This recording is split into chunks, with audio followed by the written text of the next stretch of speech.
The Israel-Iran conflict reached a terrifying new level today as the supreme leader of Iran, Ayatollah Ali Khamenei, released a bizarre and ominous image on X, as well as saying, "The battle begins." The chilling warning came after US President Donald Trump demanded Iran surrender unconditionally and announced to the world that he knows where the Ayatollah is, but won't kill him. Yet. But instead of being intimidated by Trump's rhetoric, the Supreme Leader hit back with threats of his own that have the whole world on edge. The Supreme Leader tweeted a disturbing image of fireballs raging down with a man holding a sword in front of a large entrance to a castle-like structure. He accompanied the image with text saying, "In the name of the noble Haidar, the battle begins," referring to Ali, whom Shia Muslims consider the first Imam and rightful successor to the Prophet Muhammad. Online commentators reacted to the Supreme Leader's callous reaction, with Congressman Ronny Jackson saying, "The battle begins," says Ayatollah Khamenei. "Bring it," says Ronny Jackson. "If you injure or kill Americans, you better be ready to die in the process." Rudy Giuliani agreed, saying, "The Ayatollah's reign of terror has slaughtered Jews, Americans, and self-designated adulterers by the hundreds of thousands.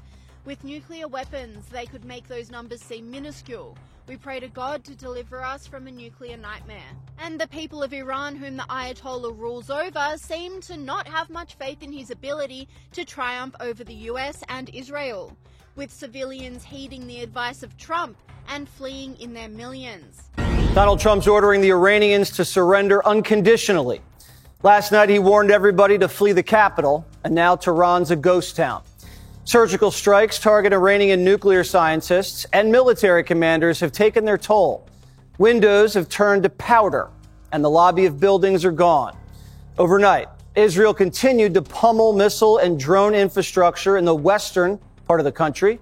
Tel Aviv says they've destroyed over 120 Iranian missile launchers since Thursday.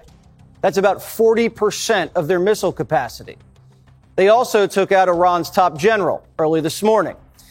He was only at the job for 4 days after his old boss was executed. The precarious war of words between Trump and the Ayatollah comes after 6 days of intense exchanging of missiles between Iran and Israel.